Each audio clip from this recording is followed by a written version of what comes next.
মুফাসসিরিনে কেরাম বলেন, এই যে দুনিয়ার প্রথম আসমান থেকে আল্লাহ দ্বিতীয় আসমানকে আরো মজবুত শক্তিশালী করে বানাইছেন, তৃতীয় আসমানটাকে তার চাইতে বড় শক্তিশালী করে বানাইছেন, চতুর্থ আসমানটাকে আল্লাহ তার থেকে বড় শক্তিশালী করে বানাইছেন। এইভাবে একটা দুইটা না, আল্লাহ পাক রব্বুল আলামিন আমাদের মাথার উপরে 7 আসমান পর্যন্ত বানাইলেন। হ্যাঁ মুসলমান ইমানদার, 7 আসমান যে আল্লাহ বানাইলেন, কেমনে বানাইলেন জানেননি? মুফাসসিরিনে কেরাম বলেন, এই যে দুনিয়ার প্রথম আসমান আমার আপনার মাথার উপরের মধ্যে আছে, এই আসমানটাকে আল্লাহ পাক রব্বুল আলামিন বানাইলেন স্থির পানি দ্বারা, দ্বিতীয় আসমানটাকে আল্লাহ বানাইলেন লোহা দ্বারা, তৃতীয় আসমানটাকে আল্লাহ বানাইলেন তামা দ্বারা, চতুর্থ আসমানটাকে আল্লাহ বানাইলেন রূপা দিয়া, পঞ্চম আসমানটাকে আল্লাহ বানাইলেন স্বর্ণের দ্বারা, ষষ্ঠ আসমানটাকে আল্লাহ বানাইলেন ইয়াকুত দ্বারা, সপ্তম আসমানটাকে আল্লাহ বানাইলেন আল্লাহর নূরের দ্বারা। বলুন সুবহানাল্লাহ। সপ্তম আসমানটাকে আল্লাহ নূরের পাথর দ্বারা বানাইছেন। সপ্তম আসমান পর্যন্ত বানাই আল্লাহ রব্বুল আলামিন ক্ষান্ত হন নাই, শান্ত হন নাই। এই 7 আসমান উপরে আল্লাহ পাক রব্বুল আলামিন বড় বড় 4টা জ্বলন্ত নদী আল্লাহ বানায় রাখছে। বলুন সুবহানাল্লাহ। 7 আসমান উপরে আল্লাহ পাক রব্বুল আলামিন বড় বড় 4টা জ্বলন্ত নদী আল্লাহ বানায় রাখছেন। 2টার নালা হলো দুনিয়ার জগতের মধ্যে, 2টার নালা পরকালের জগতের মধ্যে, জান্নাতের মধ্যে। এ মুসলমান ইমানদার, 7 আসমান উপরে আল্লাহ পাক রব্বুল আলামিন জ্বলন্ত 4টা নদী আল্লাহ বানাইছেন। এর অনেক উপরে আল্লাহ পাক রব্বুল আলামিন জিবরাইল আলাইহিস সালাতু ওয়াস সালামের সিদরাতুল মুনতাহা বানাইছেন। সিদরাতুল মুনতাহার উপরে আল্লাহ পাক রব্বুল আলামিন অনেক জগৎ আল্লাহ বানাইলেন। এর অনেক উপরে আল্লাহ পাক রব্বুল আলামিনের আরশে আজিম, আরশে মুআল্লা। এই আরশে আজিমের নিচটা হলো দুনিয়ার জগতের সর্বশেষ সীমানা। তাহলে নিচের দিক থেকে সীমানা হলো পাতালপুরি, সেখান থেকে উঁচু উপরের দিক থেকে সীমানা হলো আরশে আজিমের নিচ পর্যন্ত। মুসলমান ইমানদার, এই তামাম দুনিয়ার মধ্যে আল্লাহ পাক রব্বুল আলামিন যা কিছু বানাইলেন, আল্লাহ বলেন বান্দারে, আমি আল্লাহ শুধু তোমাকে বিশ্ব সুন্দর বানাই নাই, আমি আল্লাহ পাক রব্বুল আলামিন পাতালপুরি থেকে শুরু করে আরশে আজিমের নিচ পর্যন্ত যা কিছু বানাইলাম, স্বর্ণের আসমান বানাইলাম, লোহার আসমান বানাইলাম, রূপার আসমান বানাইলাম, ইয়াকুতের আসমান বানাইলাম, তামাম দুনিয়ার মধ্যে আমি আল্লাহ যা কিছু বানিয়েছি সব কিছু থেকে আমি আপনাদের সামনে সূরাতুত তিন ওয়া তিন সূরা আপনাদের সামনে তেলাওয়াত করেছি। এই সূরার মধ্যে মহান আল্লাহ পাক রব্বুল আলামিন ছোট ছোট 8খানা আয়াত আল্লাহ নাযিল করেন। এই 8খানা আয়াত বিশিষ্ট সূরার মধ্যে আল্লাহ 2টা বিষয় আলোচনা করেছেন। 1 নাম্বার হচ্ছে মানুষ তামাম দুনিয়ার মধ্যে সৃষ্টির সেরা সুন্দর, আর 2 নাম্বার আলোচ্য বিষয় হচ্ছে মানুষকে এত সুন্দর করে বানানোর কারণটা কি। তো এই 2টা বিষয়ের আলোচনা যদি আমরা বুঝতে চাই, তো বুঝার সুবিধার্থে এই 8খানা আয়াত বিশিষ্ট সূরাকে আমরা 2 ভাগে ভাগ করব। প্রথম ভাগে 4 আয়াতে বুঝবো একটা বিষয়, দ্বিতীয় ভাগে 4 আয়াতে বুঝবো আরেকটা বিষয়। প্রথম ভাগে 4 আয়াতে আল্লাহ বুঝাইতে চাইলেন মানুষ সৃষ্টির সেরা সুন্দর, আল্লাহ ঘোষণা দিয়ে দিলেন। তবে এই ঘোষণা আল্লাহ প্রথম আয়াতে দেন নাই, 4র্থ নাম্বার আয়াতে গিয়া আল্লাহ এই ঘোষণা দিলেন। এই ঘোষণা দেওয়ার আগে প্রথম 3 আয়াতে আল্লাহ দামি দামি 4টা জিনিসের কসম খাইলেন। কসম সাধারণত আমরাও খাই, আমরাও কসম করি। কসম খাওয়ার একটা উদ্দেশ্য থাকে কি, বলে কসম খাওয়ার পরে যে কথাটা আপনি বলবেন ওই কথার ওজন বাড়ানো, গুরুত্ব বাড়ানো। তো আমরা যখন কসম খাই, তো আমরা কি কম দামি জিনিসের কসম খাই নাকি দামি জিনিসের কসম খাই? দামি জিনিসের কসম খাই। আপনি একটা দোকানের মধ্যে গেলেন, গিয়া জিজ্ঞাসা করলেন, ভাই আপনার পাঞ্জাবিটার দাম কত? তো উনি বলল আপনাকে 1000 টাকা। তো আপনি বললেন যে 850 টাকা কি দিবেন? দেখবেন এক পর্যায়ে লোকটা আপনাকে বলবো, ভাই গদির কসম আমি এই পাঞ্জাবিটা 900 টাকা দিয়ে কিনছি। সে গদির কসম কেন করলেন? বলে তার কাছে গদিটা অনেক দামি জিনিস। দুইজন মহিলা যখন ঝগড়া করে, তো একটা পর্যায়ে দেখবেন একজন মহিলা আরেকজনকে তার কথাটা বিশ্বাস করানোর জন্য সে বলে যে আমার ছেলের কসম, মেয়ের কসম। তো এটা কেন বললেন? বলে তার কাছে তার ছেলে মেয়ের দামি জিনিস। তো একটা জিনিস আমাকে আপনাকে খেয়াল রাখতে হবে, কোন সৃষ্টির জন্য অপর কোন সৃষ্টির নামে কসম খাওয়া কি নাই? জায়েজ না। আমরা প্রত্যেকেই যেহেতু দামি জিনিসের কসম খাই, তো আমরা যারা ইমানদার, যারা মুসলমান, বলেন তো আমাদের কাছে সবচাইতে দামি কে? আল্লাহ। কে? আল্লাহ। তো এই জন্য আপনি যখন কাউরে কোনো কথা বুঝাইতে চাইবেন, কোনো কথার গুরুত্ব বুঝাইতে যাইবেন, তো যদি আপনার কসম করতে হয় আপনাকে আল্লাহর নামে কসম করতে হবে। আর একজন মুসলমান যখন আল্লাহর নামে কসম করবে, আরেকজন মুসলমানের দায়িত্ব হচ্ছে তার কথাকে বিশ্বাস করা। কিন্তু যিনি কসম খাইবেন তারও খেয়াল রাখতে হবে, আমি যেই কথার উপর কসম খাইলাম এই কথাটা কতটুকু সত্য। আল্লাহ না করুন যদি আপনি কোনো মিথ্যার উপর কসম খান, তো আপনার ঈমান চলে যেতে পারে। তো এই জন্য আল্লাহর নামকে যে কোনো জায়গায় ব্যবহার করা যায় না। তো আমরা যেহেতু কম দামি জিনিসের কসম খাই না, দামি জিনিসের কসম খাই। আল্লাহ পাক রব্বুল আলামিন তিনিও কসম খাইলেন। আল্লাহ কেন খাইলেন?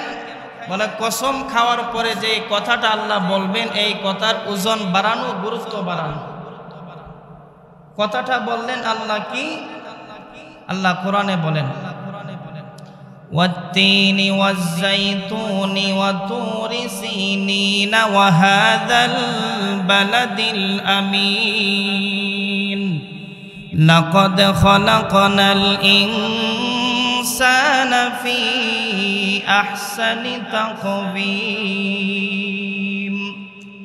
মুসলমান ইমানদার ভাইয়ারা আমার, আল্লাহ পাক রব্বুল আলামিন বলেন তিনের কসম, জাইতুনের কসম, তুর পাহাড়ের কসম, বালাদিল আমিন মক্কা নগরীর কসম। চারটা জিনিসের কসম খাওয়ার পরে আল্লাহ এবার ঘোষণা দিলেন, লাকাদ খালাকানাল ইনসানা ফি আহসানি তাকওয়িম। নিশ্চয় নিশ্চয় আমি আল্লাহ মানুষকে জগতের মধ্যে শ্রেষ্ঠ সুন্দর করে বানাইছি। মুসলমান ইমানদার, দুনিয়ার জমিনে সুন্দরের দাম আছে কি নাই? হ্যাঁ মুসলমান, দুনিয়ার জমিনে দেখবেন একটা ঘরের মধ্যে যদি 4 ভাই যদি থাকে, তাহলে মহিলারা গবেষণা করে আমাদের যে 4 ভাই বিয়া করলো কার বউটা বেশি সুন্দর। এরকম ভাবে গ্রাম ভিত্তিক সুন্দরের প্রতিযোগিতা হয়, থানা ভিত্তিক সুন্দরের প্রতিযোগিতা হয়, এমনকি রাষ্ট্রীয়ভাবে পর্যন্ত বিশ্ব সুন্দরী প্রতিযোগিতা হয়। মুসলমান ইমানদার, বড় লজ্জা লাগে যখন আপনি কোনো বিশ্ব সুন্দরী মহিলার দিকে তাকাইবেন, পত্র পত্রিকা খুলবেন, একটা সভ্য সমাজের মানুষ ওই ছবির দিকে তাকাইতে পারে না। আল্লাহ পাক রব্বুল আলামিন বলেন, মানুষরে কেন তুমি ইন্টারভিউ দিয়ে কেন তুমি বিশ্ব সুন্দরী লোক বানবা? আমি আল্লাহ পাক রব্বুল আলামিন তো কোরআনের মধ্যে তোমাকে আগেই তোমাকে সার্টিফিকেট দিয়েছি, তামাম দুনিয়ার মধ্যে আমি আল্লাহ যা কিছু বানিয়েছি সব কিছুর থেকে সুন্দর আমি আল্লাহ তোমাকে বানাইছি। বলুন সুবহানাল্লাহ। হ্যাঁ মুসলমান ইমানদার, আল্লাহ পাক রব্বুল আলামিন যে কোরআনের মধ্যে কসম খাইলেন, ধরনটা দেখেন, সিস্টেমটা কেমন। এই জমিনের মধ্যে যা কিছু উৎপাদিত হয়, জমিন থেকে যা কিছু উৎপাদন হয়, তামাম জমিনের মধ্যে যা কিছু উৎপাদন হয় সবগুলো কিন্তু 2 ভাগে বিভক্ত। হয়তো ফল জাতীয় হবে, নয়তো তরল জাতীয় হবে। যদি জমিনের মধ্যে যা কিছু উৎপাদন হয় যদি ফল জাতীয় হয়, তাম পৃথিবীর মধ্যে যত দামি দামি ফল আছে, আপেল বলেন, কমলা বলেন, মালটা বলেন, আরো দামি দামি যত ফল আছে, আমার আল্লাহ পাক রব্বুল আলামিন বলেন তাম দুনিয়ার মধ্যে যত ফল জমিন থেকে উৎপাদিত হয়, সব ফলের সেরা ফলের নাম হলো 3 ফল। আর জমিন থেকে যা কিছু উৎপাদিত হয় যদি এটা তরল জাতীয় জিনিস হয়, তাম দুনিয়ার মধ্যে যত তরল জিনিস আছে, যত তরল জাতীয় জিনিস আছে, মুফাসসিরিনে কেরাম বলেন সবগুলো তরল জিনিসের মধ্যে 1 নাম্বার তরল জিনিসের নাম হলো জাইতুনের তেল। তাহলে আল্লাহ পাক রব্বুল আলামিন জমিনের 2টা সেরা জিনিসের কসম খাইলেন, মানে হলো এই জমিন থেকে আল্লাহ যা কিছু উৎপাদন করেন সব কিছুর কসম খাইলেন। এবার আসুন জায়গার ক্ষেত্রে সব জায়গার দাম কি সমান নাকি বেশ কম আছে? জোরে বলেন। তাম পৃথিবীর মধ্যে সব জায়গার দাম কিন্তু সমান না। মসজিদের ভিতরের জায়গার দাম বেশি নাকি বাহিরের জায়গার দাম বেশি? ভিতরের জায়গার দাম বেশি। একটা গ্রামের জায়গার দাম বেশি নাকি শহরের জায়গার দাম বেশি? শহরের জায়গার দাম বেশি। আল্লাহ পাক রব্বুল আলামিন বলেন বান্দারে, তাম পৃথিবীর মধ্যে যদি তুমি জায়গার ক্ষেত্রে দামি কম দামি সিরিয়াল করতে যাও, তাহলে গোটা বিশ্বের মধ্যে 2 নাম্বার দামি জায়গার নাম হলো তোর পাহাড়। আর তাম পৃথিবীর মধ্যে 1 নাম্বার শ্রেষ্ঠ জায়গার নাম হলো মক্কা নগরী। আল্লাহ পাক রব্বুল আলামিন দামি দামি 4টা জিনিসের কসম খাইলেন। এরপর আল্লাহ ঘোষণা দিলেন, লাকাদ খালাকানাল ইনসানা ফি আহসানি তাকওয়িম। নিশ্চয় আমি আল্লাহ মানুষকে সৃষ্টির সেরা সুন্দর করে বানিয়েছি। বলুন সুবহানাল্লাহ। তাম দুনিয়ার মধ্যে আল্লাহ যা কিছু বানাইছেন, আল্লাহ বলেন আমি আল্লাহ মানুষকে সবচাইতে সুন্দর করে বানিয়েছি। মানুষ সৃষ্টির সেরা সুন্দর কেমনে, এটা বুঝতে হলে আমাদেরকে প্রথমে 4টা বিষয় বুঝতে হবে। 4টা বিষয় যদি আমি আপনার মাথার মধ্যে রাখি, তাহলে আমি আপনি বুঝতে পারবো আল্লাহ আমাকে আপনাকে সৃষ্টির সেরা সুন্দর কেমনে বানাইলেন। মোটামুটি আমার আপনার বুঝে আসবে। 4টা বিষয়ের মধ্যে 1 নাম্বার হলো বিশ্ব কাকে বলে, 2 নাম্বার দুনিয়ার জগৎ দুনিয়ার জাহান কাকে বলে, 3 নাম্বার পরকার জগৎ পরকালের জাহান কাকে বলে, আর 4 নাম্বারে গিয়ে আমরা আরেকটা বিষয় বুঝবো। এই 4টা বিষয় যদি আমি আপনি বুঝি, তাহলে আল্লাহ যে বলছেন তাম দুনিয়ার মধ্যে সৃষ্টির সেরা আল্লাহ মানুষকে বানাইছেন, তো আল্লাহ কেমনে মানুষকে সুন্দর বানাইলেন মোটামুটি আমার আপনার বুঝে আসবে। প্রথমে আসুন বিশ্ব কাকে বলে। আমরা তো মনে করি আমরা যে জমিনের মধ্যে বাস করি, এই জমির পুরাটাই মনে হয় পৃথিবী, বিশ্ব, এটাই তো আমরা মনে করি। মুফাসসিরিনে কেরাম বলেন না, এই জমির পুরা জায়গাটুকু বিশ্ব না, বরঞ্চ জমিনের যেই জায়গাটুকু মানুষের দখলে আছে এইটুকু জায়গার নাম হলো বিশ্ব। আমেরিকা বলেন, লন্ডন বলেন, চীন বলেন, জাপান বলেন, তাম দুনিয়ার মধ্যে যত দেশ আছে সবগুলো দেশের আয়ত্তে মানুষের দখলে যেইটুকু জায়গা আছে এইটুকুর নাম হলো বিশ্ব। মুফাসসিরিনে কেরাম বলেন মানুষ এই জমিনের পুরাটুকু দখল করতে পারে নাই, মাত্র জমিনের একটা কোনা দখল করছে। জমিনের একটা কি দখল করছে? কোনা মাত্র দখল করছে। ওনারা বুঝাইতে চান এই জমিনের এক কোনার মধ্যে আল্লাহ যেরকম ভাবে মানুষকে একটা বিশ্ব দিছেন, তাম পৃথিবীর মধ্যে এমন কোন মাখলুক নাই যাদেরকে আল্লাহ আলাদা আলাদা বিশ্ব দেন নাই। বলুন সুবহানাল্লাহ।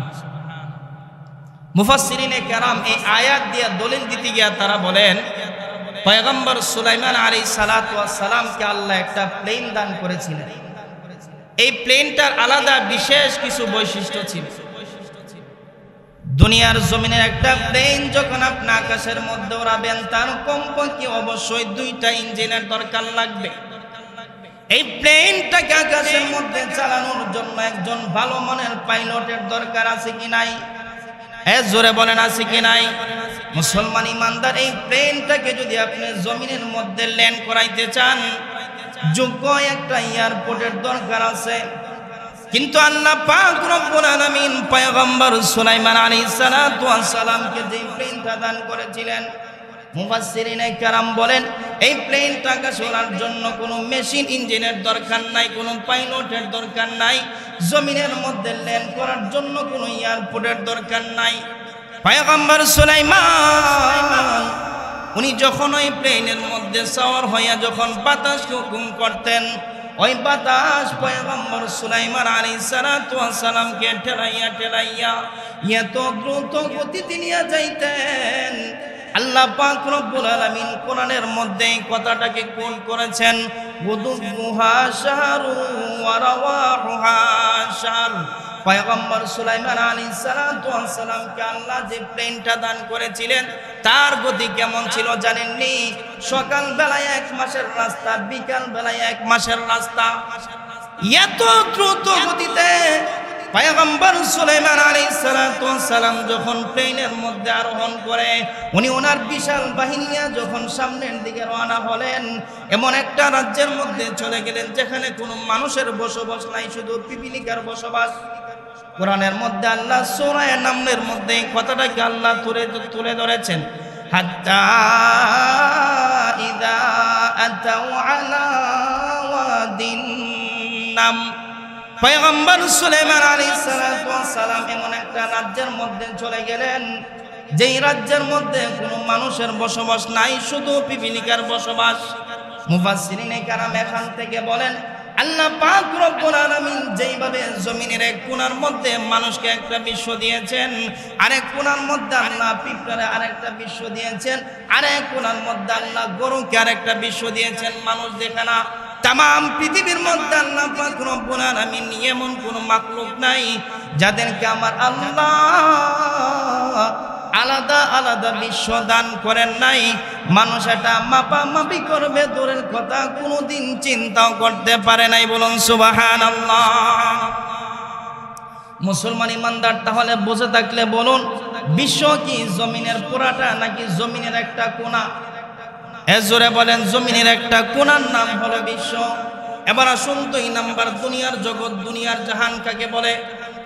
মুসলমান ইমানদার, দুনিয়ার জগতের, দুনিয়ার জাহানের নিচের দিক থেকে একটা সীমানা, উপরের দিক থেকে আরেকটা সীমানা। নিচের দিক থেকে সীমানা হলো আমরা যে জমিনের মধ্যে বসবাস করি, আমাদের নিচে আল্লাহ পাক রব্বুল আলামিন 7টা জমিন আল্লাহ বানাইছেন। বলুন সুবহানাল্লাহ। আরো জোরে বলেন সুবহানাল্লাহ। মুসলমান ইমানদার, এই যে দুনিয়ার প্রথম জমিন থেকে আল্লাহ দ্বিতীয় জমিনটাকে আরো বড় করে বানাইলেন, তৃতীয় জমিনটাকে আল্লাহ তার চাইতে আরো বড় করে বানাইলেন। 3টা জমিন মিলে যেই পরিমাণ বড়, 4 নম্বর জমিনটাকে তার চাইতে বড় বানাইলেন। এইভাবে আল্লাহ পাক রব্বুল আলামিন 1টা 2টা 3টা 4টা না, মহান আল্লাহ পাক রব্বুল আলামিন 7টা জমিন আল্লাহ তৈরি করেছেন। বলুন সুবহানাল্লাহ। মুসলমান ইমানদার ভাইরা আমার, আল্লাহ পাক রব্বুল আলামিন শুধুমাত্র 7টা জমিন বানায় আল্লাহ ক্ষান্ত হন নাই। এই 7টা জমিনকে আল্লাহ পাক রব্বুল আলামিন একটা পাথরের উপর রাইখা দিয়েছে। বলুন সুবহানাল্লাহ। 7টা জমিনকে আল্লাহ রব্বুল আলামিন একটা পাথরের মধ্যে রাখছেন। পাথরটাকে আল্লাহ পাক রব্বুল আলামিন একটা মাছের পিঠের মধ্যে রাখছেন। মাছটাকে আল্লাহ কিছু পানির মধ্যে রাখছেন। পানিগুলাকে আল্লাহ পাক রব্বুল আলামিন একটা প্লেটের মধ্যে রাখছেন। তাহলে চিন্তা করেন প্লেটটা কি পরিমাণ বড়। এই প্লেটটাকে কিসের মধ্যে রাখছেন? মুফাসসিরিনে কেরাম বলেন না না, প্লেটটাকে আল্লাহ কোনো কিছুর মধ্যে রাখেন নাই। আমার আল্লাহ হুকুম দিয়েছেন প্লেট দুনিয়ার সব কিছু ধারণ করে তুমি শূন্যের মধ্যে ভাসমান থাকবা। প্লেট দুনিয়ার সব কিছু ধারণ করে এটা শূন্যের মধ্যে ভাসমান আছে। বলুন সুবহানাল্লাহ। মুসলমান ইমানদার, প্লেটের নিচের জায়গাটার নাম হলো পাতালপুরী। দুনিয়ার জমিনের বিজ্ঞানীরা তো মাত্র কয়েকশো মাইল নিচে গিয়া বলে পাতালপুরী। পাতালপুরী কি প্রথম জমিনের মধ্যে আছে? নাই। মুসলমান ইমানদার, দুনিয়ার জগৎ চেনার জন্য নিচের দিকে 7 জমিন পর্যন্ত গেলেন। 7 জমিনকে আল্লাহ একটা পাথরের মধ্যে রাখলেন, পাথরটাকে মাছের মধ্যে রাখলেন, মাছটাকে আল্লাহ পানির মধ্যে রাখলেন, পানিগুলাকে আল্লাহ প্লেটের মধ্যে রাখলেন, এই প্লেটটাকে আল্লাহ শূন্যের মধ্যে ভাসমান রাখলেন। এই প্লেটের নিচের জায়গার নাম হলো পাতালপুরি। এখান থেকে দুনিয়ার জগতের সূচনা। মুসলমান ইমানদার, যেইভাবে আল্লাহ পাক রব্বুল আলামিন আমাদের নিচে 7টা জমিন বানাইছেন, এবার আসুন উপরের দিকে দুনিয়ার জগতের সীমানা কতটুকু। আল্লাহ পাক রব্বুল আলামিন আমরা যে জমিনের মধ্যে বসবাস করি, আমাদের মাথার উপরে আল্লাহ কিন্তু 7টা আসমান আল্লাহ বানাইছেন। আল্লাহ কোরআনের মধ্যে ঘোষণা করেছেন, আল্লাযী খালাকা সাবআ সামাওয়াতিন তিবাকা। এ মুসলমান ইমানদার, মাথার উপরে আল্লাহ 7 আসমান বানাইছেন। মুফাসসিরিনে কেরাম বলেন, এই যে দুনিয়ার প্রথম আসমান থেকে আল্লাহ দ্বিতীয় আসমানকে আরো মজবুত শক্তিশালী করে বানাইছেন। তৃতীয় আসমানটাকে তার চাইতে বড় শক্তিশালী করে বানাইছেন। চতুর্থ আসমানটাকে আল্লাহ তার থেকে বড় শক্তিশালী করে বানাইছেন। এইভাবে একটা দুইটা না, আল্লাহ পাক রব্বুল আলামিন আমাদের মাথার উপরে 7 আসমান পর্যন্ত বানাইলেন। হে মুসলমান ইমানদার, 7 আসমান আল্লাহ বানাইলেন, কেমনে বানাইলেন জানেননি? মুফাসসিরিনে কেরাম বলেন, এই যে দুনিয়ার প্রথম আসমান আমার আপনার মাথার উপরের মধ্যে আছে, এই আসমানটাকে আল্লাহ পাক রব্বুল আলামিন বানাইলেন স্থির পানি দ্বারা। দ্বিতীয় আসমানটাকে আল্লাহ বানাইলেন লোহা দ্বারা। তৃতীয় আসমানটাকে আল্লাহ বানাইলেন তামা দ্বারা। চতুর্থ আসমানটাকে আল্লাহ বানাইলেন রূপা দিয়া। পঞ্চম আসমানটাকে আল্লাহ বানাইলেন স্বর্ণের দ্বারা। ষষ্ঠ আসমানটাকে আল্লাহ বানাইলেন ইয়াকুত দ্বারা। সপ্তম আসমানটাকে আল্লাহ বানাইলেন আল্লাহর নূরের দ্বারা। বলুন সুবহানাল্লাহ। সপ্তম আসমানটাকে আল্লাহ নূরের পাথর দ্বারা বানাইছেন। সপ্তম আসমান পর্যন্ত বানাই আল্লাহ রব্বুল আলামিন শান্ত হন নাই, শান্ত হন নাই। এই 7 আসমান উপরে আল্লাহ পাক রব্বুল আলামিন বড় বড় 4টা জ্বলন্ত নদী আল্লাহ বানায় রাখছে। বলুন সুবহানাল্লাহ। 7 আসমান উপরে আল্লাহ পাক রব্বুল আলামিন বড় বড় 4টা জ্বলন্ত নদী আল্লাহ বানায় রাখছেন। 2টার নালা হলো দুনিয়ার জগতের মধ্যে, 2টার নালা পরকালের জগতের মধ্যে, জান্নাতের মধ্যে। এ মুসলমান ইমানদার, 7 আসমান উপরে আল্লাহ পাক রব্বুল আলামিন জ্বলন্ত 4টা নদী আল্লাহ বানাইছেন। এর অনেক উপরে আল্লাহ পাক রব্বুল আলামিন জিবরাইল আলাইহিস সালাতু ওয়াস সালামের সিদরাতুল মুনতাহা বানাইছেন। সিদরাতুল মুনতাহার উপরে আল্লাহ পাক রব্বুল আলামিন অনেক জগৎ আল্লাহ বানাইলেন। এর অনেক উপরে আল্লাহ পাক রব্বুল আলামিনের আরশ আজিম, আরশে মুআল্লা। এই আরশ আজিমের নিচটা হলো দুনিয়ার জগতের সর্বশেষ সীমানা। তাহলে নিচের দিক থেকে সীমানা হলো পাতালপুরি, সেখান থেকে উঁচু উপরের দিক থেকে সীমানা হলো আরশ আজিমের নিচ পর্যন্ত। মুসলমান ইমানদার, এই তামাম দুনিয়ার মধ্যে আল্লাহ পাক রব্বুল আলামিন যা কিছু বানাইলেন, আল্লাহ বলেন, বান্দারে আমি আল্লাহ শুধু তোমাকে বিশ্ব সুন্দর বানাই নাই, আমি আল্লাহ পাক রব্বুল আলামিন পাতালপুরি থেকে শুরু করে আরশ আজিমের নিচ পর্যন্ত যা কিছু বানাইলাম, স্বর্ণের আসমান বানাইলাম, লোহার আসমান বানাইলাম, রূপার আসমান বানাইলাম, ইয়াকুতের আসমান বানাইলাম, তামাম দুনিয়ার মধ্যে আমি আল্লাহ যা কিছু বানিয়েছি সব কিছু থেকে সুন্দর আমি আল্লাহ তোমাকে বানিয়েছি। বলুন সুবহানাল্লাহ।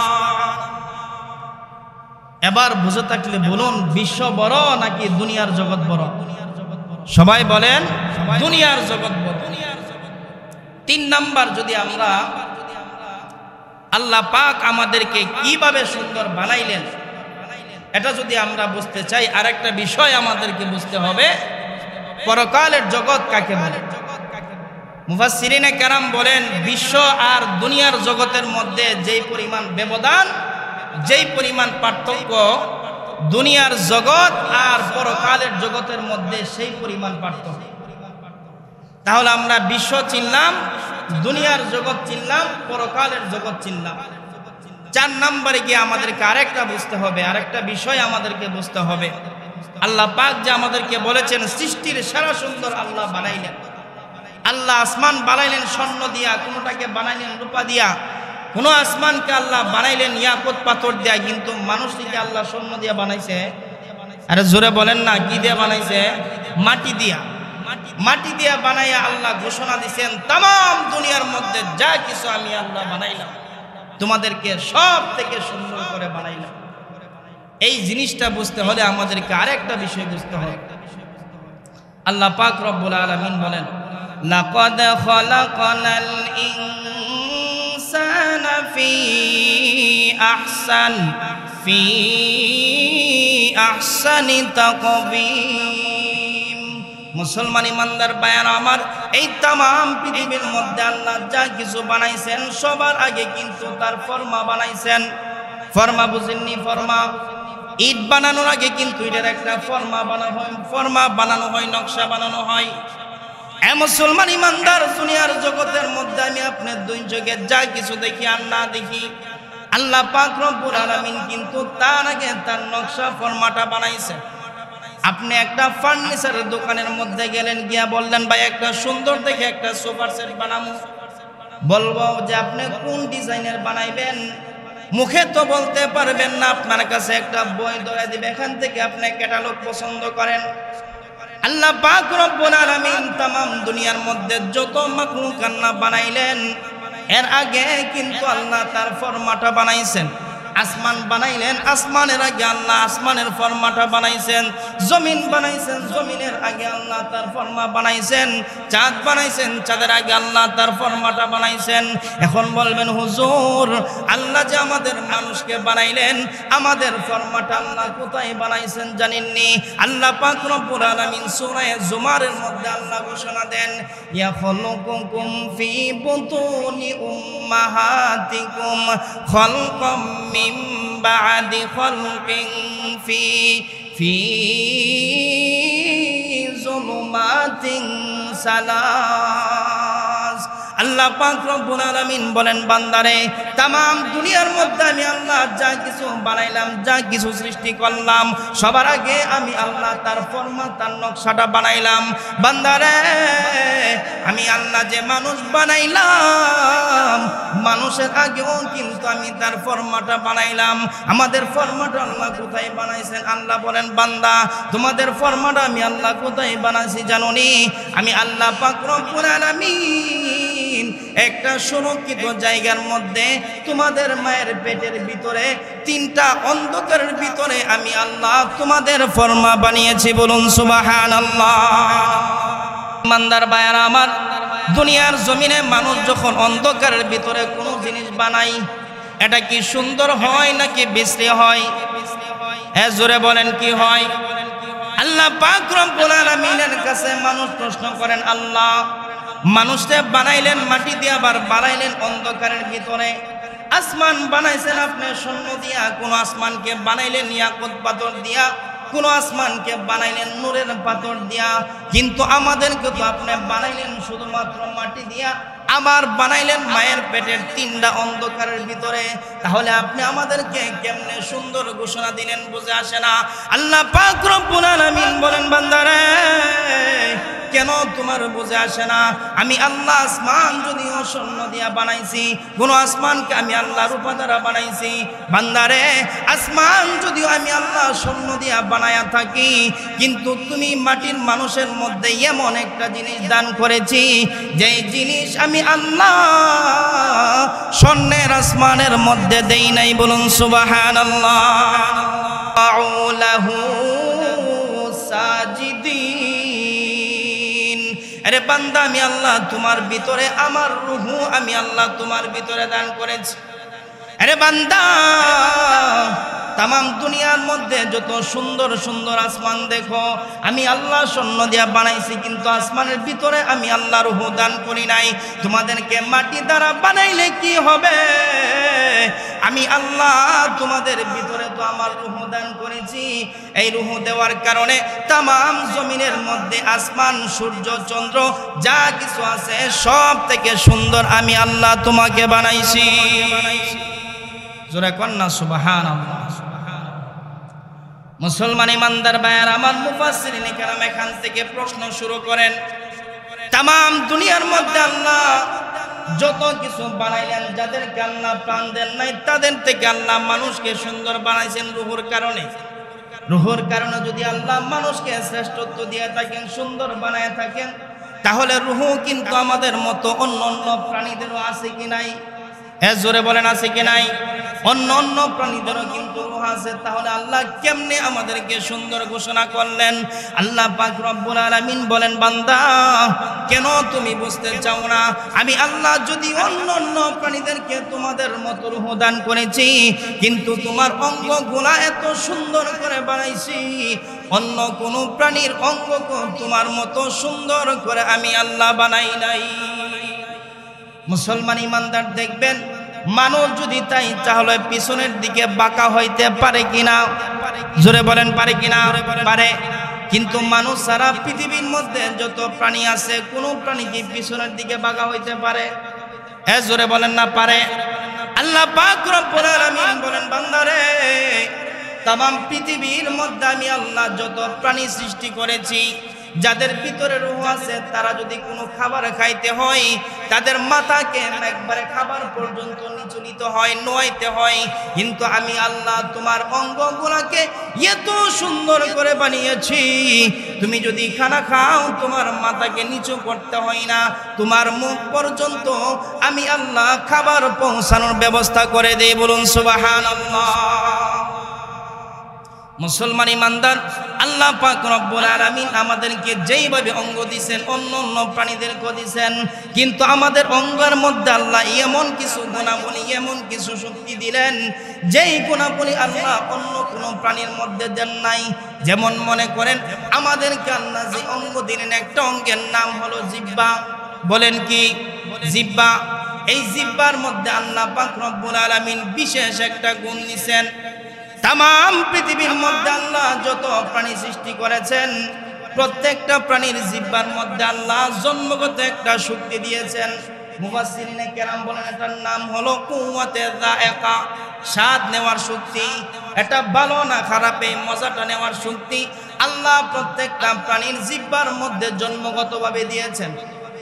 মুসলমান ইমানদার, কিন্তু আল্লাহ পাক রব্বুল আলামিন আমাদেরকে যে জিহ্বাটা দান করেছেন, এই জিহ্বার মধ্যে আল্লাহ আলাদা বিশেষ একটা গুণ দিয়েছেন, একটা শক্তি দিয়েছেন, যেই গুণ আল্লাহ অন্য কোনো প্রাণীর জিহ্বার মধ্যে দেই নাই।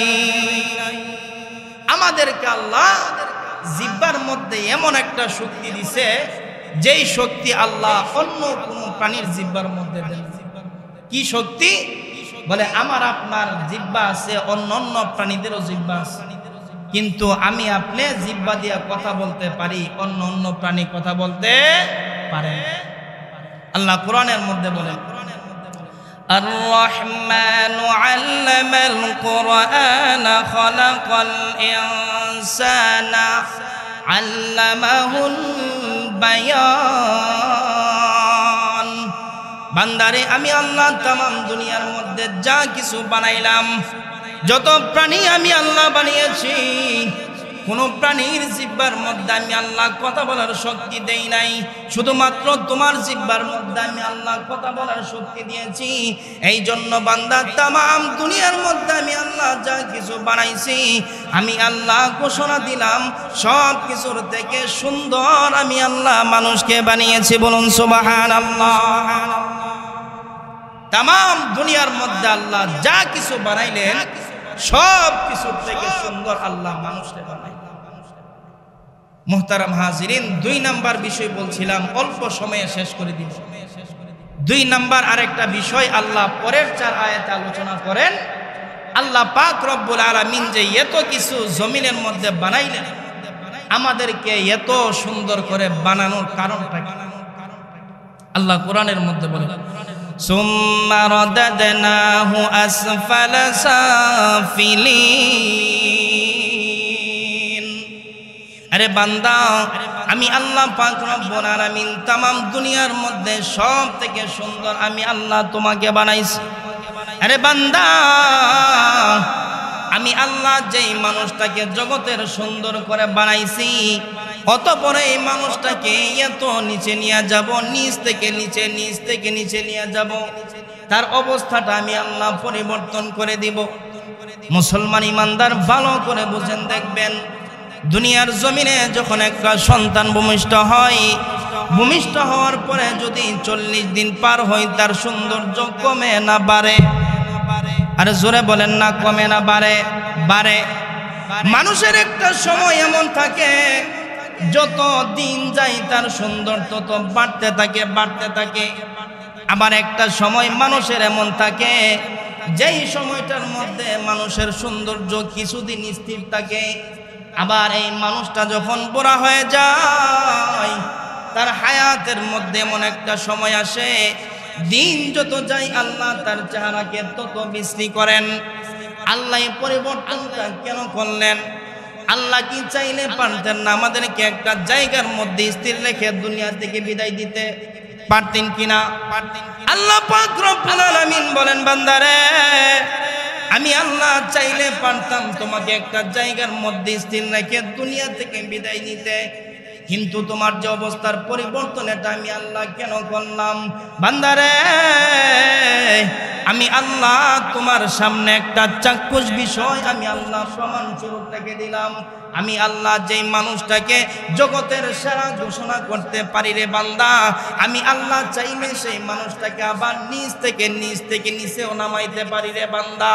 এরে বান্দা, এবার তুমি যদি দুনিয়ার জমিনে আমি আল্লাহ তোমাকে সুন্দর বলে শ্রেষ্ঠ সুন্দর বলে ঘোষণা করেছি, এই ঘোষণা পাওয়ার পর যদি দুনিয়ার জমিনে লাফালাফি শুরু করে দাও, দুনিয়ার জমিনে ইমান না আনো আর নেক আমল না করে শুধুমাত্র ঘোষণা পাইয়াই লাফালাফি শুরু করে দাও, আমি আল্লাহ পর জগতের মধ্যে পৃথিবীর শ্রেষ্ঠ সুন্দর মানুষটাকে এত নিচে নামাইব, তোমাকে জানোয়ার বানাইয়া আমি আল্লাহ জাহান্নামের মধ্যে নিক্ষেপ করব। বলুন নাউজুবিল্লাহ। মুসলমান ইমানদার, এই জন্য আল্লাহ বলেন, বান্দারে তুমি যদি চাও আমি আল্লাহ দুনিয়ার জমিনে যেইভাবে তোমাকে তামাম দুনিয়ার মধ্যে শ্রেষ্ঠ সুন্দর ঘোষণা করেছি, তুমি যদি চাও বান্দা আমি আল্লাহ আখিরাতের মধ্যে তোমাকে শ্রেষ্ঠ সুন্দর ঘোষণা করি, তাহলে দুনিয়ার জমিন থেকে তোমাকে দুইটা জিনিস নিয়ে আসতে হবে। এক নাম্বার হলো ইল্লাল্লাযীনা আমানু, তোমাকে ঈমান আনতে হবে, ওয়া আমিলুস সলিহাতি, দুই নাম্বার নেক আমল আনতে হবে। বান্দারে এই দুইটা গুণ যদি দুনিয়ার জমিন থেকে নিয়ে আসতে পারো, আমি আল্লাহ দুনিয়ার জমিনে যেইভাবে তোমাকে তামাম দুনিয়ার মধ্যে সুন্দর বলে ঘোষণা দিলাম, ঠিক তেমনি ভাবে আমি আল্লাহ তোমাকে পরকালের জগতের মধ্যে শ্রেষ্ঠ সুন্দর বলে ঘোষণা দিব। বলুন সুবহানাল্লাহ। ঈমান আমল যদি আপনি নিয়ে যেতে পারেন, দুনিয়ার জমিনে আল্লাহ যেইভাবে শ্রেষ্ঠ সুন্দর ঘোষণা দিবেন, পরকালের জগতের মধ্যে আল্লাহ আপনাকে শ্রেষ্ঠ সুন্দর ঘোষণা দিবেন। পরকালের জগতের মধ্যে জান্নাতি হুর পরি আছে, তার থেকে সুন্দর আল্লাহ মানুষ বানাবেন। কেমনে? আল্লাহর পয়গম্বর তো হাদিসের মধ্যে বলেছেন, জান্নাতে একটা হুর কেলমান যদি তাদের হাতের কবজিগুলা দুনিয়ার জমিনে বাহির করত, তাহলে দুনিয়ার সূর্যের আলো পর্যন্ত অন্ধকার হয়ে যাইত। আল্লাহর পয়গম্বর বলেন, জান্নাতে একটা হুর কেলমান যদি এক তুতু যদি সাগরের মধ্যে নিক্ষেপ করত, তামাম সাগরের পানি মেশকাম্বর হয়ে যাইত। একটা জান্নাতি হুর কিলমান যদি দুনিয়ার জমিনে এক গুচ্ছ চুল যদি বাহির করত, আল্লাহর পয়গম্বর বলেন মাশরিক থেকে মাগরিব, শিমাল থেকে জনুব, তামাম দুনিয়া সূর্যের আলোয় আলোকিত হয়ে যাইত। বলুন সুবহানাল্লাহ।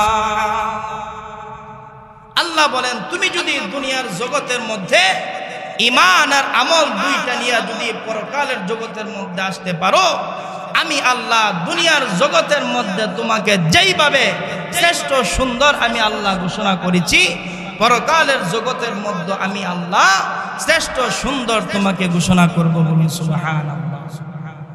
এই জন্য মুহতারাম হাজিরিন, যদি আমি চাই আল্লাহ আমাকে আপনাকে পরকালের জীবনের মধ্যে যেইভাবে দুনিয়াতে আল্লাহ তামাম দুনিয়ার মধ্যে আমাকে আপনাকে সুন্দর করে বানাইছেন, যদি আমি আপনি চাই এই গুণ আখিরাতের মধ্যে আমার আপনার থাকুক, তো আল্লাহ পাক রব্বুল আলামিন বলেন দুইটা গুণ দুইটা আমল তোমাকে আনতে হবে। এক নাম্বার ঈমান, দুই নাম্বার নেক আমল। এই দুইটা আমল যদি তুমি নিয়ে আসতে পারো, আমি আল্লাহ যেইভাবে তোমাকে দুনিয়ার জমিনে তাম দুনিয়ার সৃষ্টির সেরা সুন্দর ঘোষণা করলাম, আখিরাতের জগতের মধ্যে আমি আল্লাহ তোমাকে সৃষ্টির সেরা সুন্দর ঘোষণা করব। বলুন সুবহানাল্লাহ।